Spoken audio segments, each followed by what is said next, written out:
Assalamualaikum warahmatullahi wabarakatuh. Teman-teman sekalian, kemarin tanggal 26 telah dilakukan pelatihan studi kelayakan online season 2, di mana pematerinya adalah Bapak Andika Pujangkoro yang diikuti oleh sekitar 60 peserta dari berbagai daerah di Indonesia, mulai dari Medan, kemudian ada dari daerah Jawa Timur, ada juga yang dari Jawa Barat dan sekitarnya. Kemudian pelatihan ini bertujuan untuk memperkenalkan bagaimana studi kelayakan bisnis mulai dari pengertiannya hingga bagaimana cara melakukan bisnis dengan baik sehingga mendapatkan investor dan tips-tips lainnya yang disampaikan oleh Bapak Andika Pujangkoro. Pada pelatihan ini tidak hanya tentang mempelajari studi kelayakan, akan tetapi juga ada salah satu agenda yaitu Q&A atau tanya jawab seputar mengenai bisnis, terlebih lagi pada pandemi COVID-19 ini yang telah memberikan dampak pada bisnis teman-teman yang mengikuti studi kelayakan online ini. Diharapkan pada kegiatan ini dapat membantu teman-teman sekalian yang mengikuti pelatihan untuk dapat mengembangkan bisnisnya.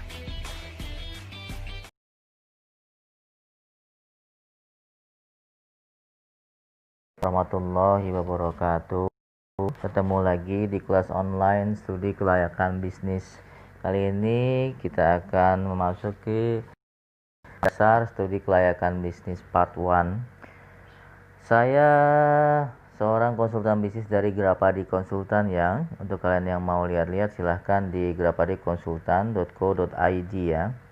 Di sini kita akan membahas tentang studi kelayakan itu apa sih dan gimana langkah-langkahnya dalam melakukan studi kelayakan, apa manfaatnya dan tujuannya apa. Studi kelayakan bisnis ialah proses untuk menentukan apakah bisnis kita tersebut layak atau tidak untuk dijalankan, untuk dieksekusi dan memberikan tentu hasil yang terbaik ya. Studi kelayakan juga bisa digunakan untuk sebagai peta dalam kita memulai bisnis, sehingga saat pengawasan di lapangan kita bisa gunakan studi kelayakan ini sebagai evaluasi. Apa saja aspeknya? Legal visible, physically possible, market visible, financial visible. Manfaat studi kelayakan sendiri ini apa? Tujuan melakukan studi kelayakan sendiri ialah untuk mengetahui kelayakan atas aspek legalitas pasar, manajemen lingkungan ekonomi, dan finansial.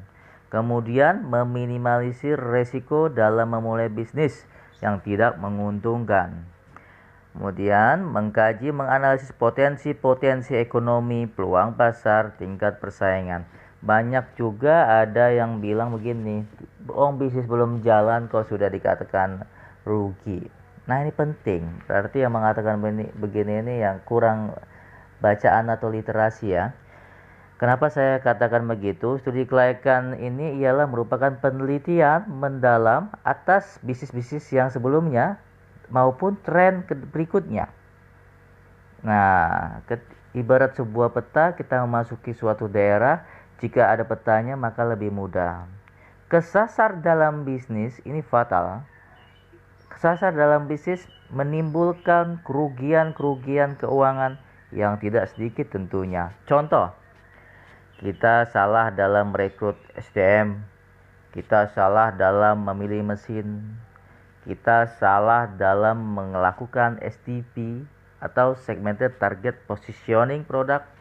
Nah, ini dapat menimbulkan kerugian yang mengakibatkan perusahaan berjalan tidak baik.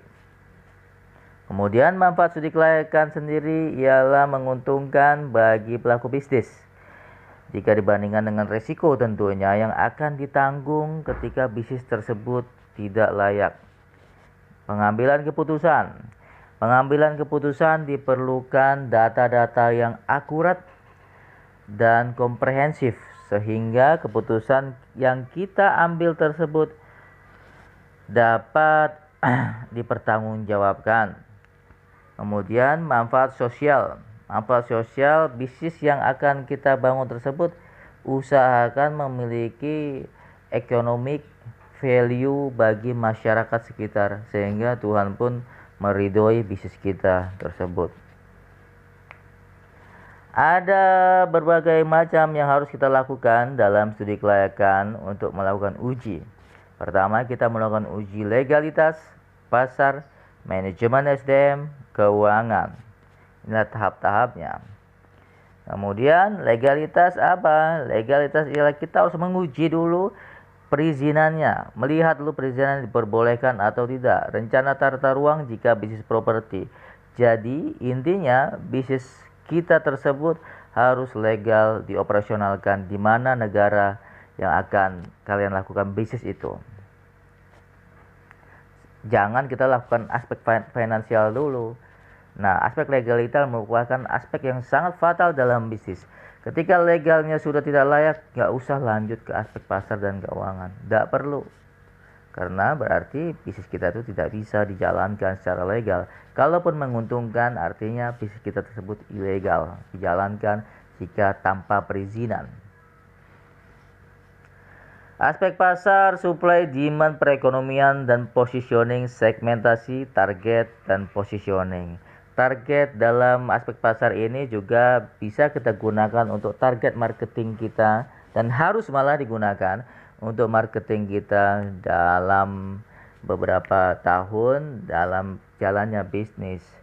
Nah, marketing juga dipermudah dengan supply, siapa saja pesaingnya, kemudian demand-nya seberapa banyak dan di mana tempatnya, selera pasarnya seperti apa, maunya pasar seperti apa, permasalahannya seperti apa.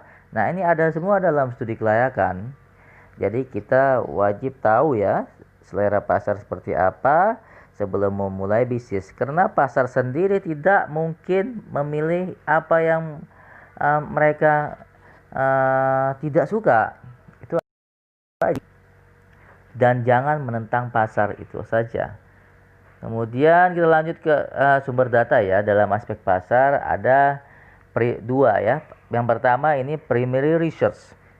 Apa itu primary research? Research yang dilakukan sendiri melalui wawancara para ahli industri yang bersangkutan. Nah, ini kita perlu sebagai bahan pertimbangan dalam menganalisis. Bisa dilakukan dengan wawancara, masukan prospektif pelanggan, melakukan FGD ya, dan penyebaran survei ke segmentasi kita, bisnis kita masing-masing. Kemudian ada lagi secondary research, mempelajari data yang telah dikumpulkan oleh pihak lain. Contohnya riset industri dari asosiasi, pertumbuhan ekonomi dari Bank Indonesia, sensus, BPS, serta proyeksi-proyeksi lainnya. Nah, ini juga kita perlukan sebagai data-data dasar sebagai pertimbangan dalam menganalisis dan bisa kita gunakan sebagai historical dan dasar proyeksi. Berdasarkan kajian aspek pasar, maka dapat disimpulkan beberapa variabel yang akan dikembangkan sesuai dengan kajian pasar. Jadi konsep yang akan dikembangkan ini harus sesuai dengan selera pasar. Potensinya pasar di mana, tersedia tidak, positioning harganya berapa, pesaingnya berapa, ini penting. Terus kemampuan belinya ada tidak? Gitu loh. Kemudian kompetitornya. Misalnya contoh ekstrimnya kita membangun perumahan mewah di kawasan yang tidak mewah. Nah, ini salah positioning. Itu contohnya ya. Lanjut. Dan aspek manajemen dan SDM. Pengalaman SDM-nya tentu proyek atau bisnis tersebut tidak bisa berjalan jika yang menjalankan tidak mempunyai pengalaman. Gitu. Nah, tidak mempunyai pengalaman, misalnya digaji besar pula. Nah, ini menjadi masalah. Dia jadi tidak mengerti tugas dan tanggung jawabnya. Nah, dibentuk tim agar kita mengetahui berapa anggaran gaji yang akan kita proyeksikan nanti di keuangan. Apakah bisnis kita ini bisa menopang semua SDM ini? Kemudian gimana flow produksi kalau mesin ya, flow produksi, flow penjualan, kita harus tahu manajemennya. Nah, kita susun sehingga ketemulah manajemen yang efektif. berapa misalnya pabrik manufaktur, berapa kapasitas mesin yang akan kita pakai. Nah, ini menentukan. Oke. Kemudian analisa keuangan tadi, development cost, ialah biaya pengembangan. Nah, biaya pengembangan tadi apa? Mesin, tanah, bangunan, gaji karyawan selama 6 bulan, biaya cadangan misalnya. Nah, ini biaya pengembangan ataupun investasi kita di awal. Disesuaikan dengan jumlah dan kemampuan kita masing-masing. Kemudian setelah itu kita proyeksikan dari investasi kita. Untuk sesi Q&A yang pertama, berikut pertanyaannya. Sebenarnya pelanggan itu tidak akan memilih sesuatu yang mereka tidak suka. Jadi untuk produk bisa diterima pasar, tentunya mereka harus suka dulu pertama. Kedua, mereka harus bisa menjangkau produknya. Harganya masuk di dompet. Jadi bukan hanya mereka suka, tapi daya belinya harus bisa kita pastikan juga bahwa pelanggan kita ini mampu untuk membeli produk atau bisnis kita itu. Nah, jadi kalau mau mengeluarkan produk bukan hanya menarik aja, tapi produknya itu harus bisa dijangkau. Semakin segmentasinya luas, maka pasar juga semakin luas.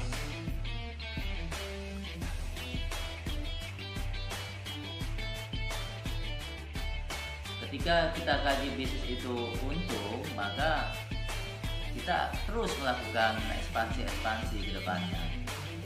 Begitu. Kemudian dalam laba rugi juga kita bisa menentukan harga pokok penjualan. Nah, ini banyak sekali kita lupa bahwa harga pokok penjualan produk itu ada. Jadi dalam bisnis kita harus menentukan margin, minimum margin. Seluruh perusahaan besar mereka selalu dalam perencanaan menentukan minimum margin yang akan dicapai. Nah, ini penting dalam evaluasi bisnis kita ke depannya. Contohnya dalam membuat suatu handphone saja. Handphone misalnya modalnya harganya 2 juta. Harga pokok penjualannya untuk memproduksi suatu handphone dia bisa 1,5 juta. Belum lagi nanti biaya marketingnya sudah berapa. Nah, jangan sampai harga produksi ya dengan harga jual kita ini marginnya tipis atau terlalu tipis atau sama sekali tidak ada. Kita bisa menentukan dari situ berapa margin yang akan diperoleh dan strategi apa yang kita lakukan ke depannya sehingga bisnisnya itu lebih efektif. Kemudian cash flow. Cash flow ini dalam bisnis, kalau saya paling duluan itu dalam bisnis melihat cash flow, tidak melihat lain-lain.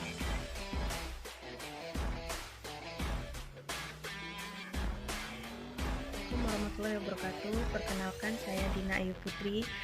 Terima kasih buat Bapak Andika yang telah mengadakan seminar studi kelayakan online, karena saya mendapatkan ilmu yang bermanfaat serta menjadi pedoman untuk pengusaha yang ingin memulai bisnisnya maupun mengembangkan bisnisnya.